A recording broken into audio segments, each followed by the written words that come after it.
డెఫినెట్గా బిజినెస్లా రన్ అవుతుందండి. ఎవరు ఆర్మ్ ట్విస్ట్ చేసినా బిజినెస్ వర్క్ అవుతుంది. అది టూ వే విన్ సిచ్యువేషన్ ఉండాలి ఆల్వేస్. లుకింగ్ ఫార్వర్డ్ అండి ఫర్ ద ఫిల్మ్. నిశాంత్ గారు, నాకు ఇందాక మీరు హట్ అవుతున్నారు అంటే నాకు సడన్గా మీరు ఆ క్వశ్చన్ అంతా గుర్తొచ్చింది. ఇది మిమ్మల్ని క్వశ్చన్ చేయడం కాదు, లేదా మిమ్మల్ని నిలదీయడం కాదు, but I want always ask this. ఏమైందంటే సుమ గారు ఒకసారి స్నాక్స్ గురించి ఒక కామెంట్ చేసినప్పుడు మీరు ఆడతారు కాదు క్వశ్చన్ వినండి. చాలా మంచి సార్, వినండి. మీరు చాలా బాగా అడిగారు. నన్ను ఫినిష్ చేయని చెప్పండి సార్. సో డెఫినెట్గా, ఎందుకంటే మీరు అడగడం తప్ప మీరు క్వశ్చన్ వెళ్ళేవాళ్ళు మీకు ఎక్స్పీరియన్స్ ఉండదు కాబట్టి మీరు మధ్యలో కట్ చేస్తున్నారు. ఒకసారి పూర్తిగా వినండి. Okay sir. సుమ గారు స్నాక్స్ గురించి కామెంట్ చేసినప్పుడు మీరు హట్ అయ్యారు. So I appreciate that. నేను తిన్నప్పుడు కూడా ఎవరైనా అట్లా మాట్లాడితే నేను హట్ అవుతా. మీరు హట్ అవడంలో 200% న్యాయం ఉంది. వినండి సార్, మళ్ళీ మీరు వినట్లేదు సార్. సో ఏంటంటే ఒక చిన్న ఫుడ్ విషయంలో మీరు దీన్ని ఇలా స్నాక్స్లా తినే బదులు భోజనాలు చేసినప్పుడు మీరు హట్ అయ్యారు. అది ఎమోషన్స్తో ఉంటాం సార్, మీరైనా మేమైనా అందరం ఒకటే కదా.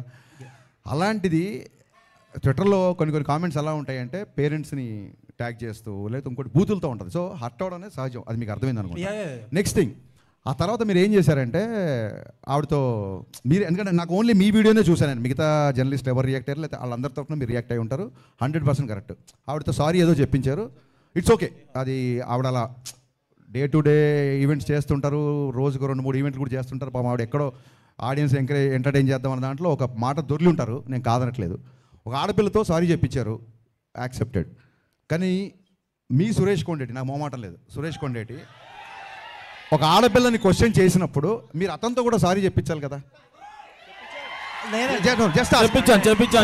అకౌంటబిలిటీ లేదు. నిశాంత్ గారు అకౌంటబిలిటీ లేదండి. అకౌంటబిలిటీ మీకు కానీ ఇంకోళ్ళు కానీ ఎవరికి అకౌంటబిలిటీ లేదు. ఒక ఆడపిల్లని అన్నప్పుడు ఒక ఆడపిల్ల అన్నప్పుడు సారీ చెప్పించారు, నో డౌట్. ఒక ఆడపిల్లని అన్నప్పుడు కూడా సారీ చెప్పించాలి కదా సురేష్ కొండేటితో మీరు. అవునండి, నేను చెప్తాను. ఒకటి 2 things ఐఎమ్ డన్ అండి. నేను మధ్యలో కట్ చేయను, మీరు చెప్పండి. నేను 2 things అని చెప్పేది. ఫస్ట్ ఆఫ్ ఆల్, సుమగారు ఆ వేళ నన్ను అనలేదు, ఎందుకంటే I came very late to the event and ఆ రోజు నేను ఫాస్టింగ్లో ఉన్నా. But that secondary. బట్ నేనేంటంటే ఒక 150 మెంబర్స్ ఆఫ్ మీడియా పర్సన్స్ని వాళ్ళ తరపున మాట్లాడా. సరే, రైట్ రాంగ్ అనేది సబ్జెక్టివ్, అది ఎవరు తీసుకునేది వాళ్ళది.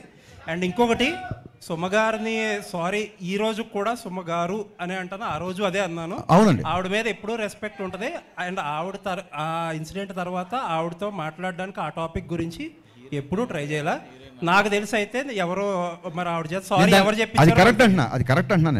ఇంకొకటి ఏంటంటే, మీరు ఇంకొకటి ఏదో ఒక జర్నలిస్ట్ గురించి నేను పేరు చెప్పడం మొహమాటం లేదండి, నేను చెప్తాను. సురేష్ కొండేటి చెప్తున్నారు, మీకు తెలుసో లేదో నాకు, నేను ఆయనకి చెప్పే, ఆయన సీనియర్ కాబట్టి నేను చెప్పకూడదు కానీ, బట్ ఐ థింక్ సో ఇప్పుడు ఆల్రెడీ అసోసియేషన్స్ ఉన్నాయి, దానికి తగ్గట్టు కొన్ని స్టెప్స్ అయితే తీసుకున్నారు కూడా. Thank you for your patience అండి. Thank you so much.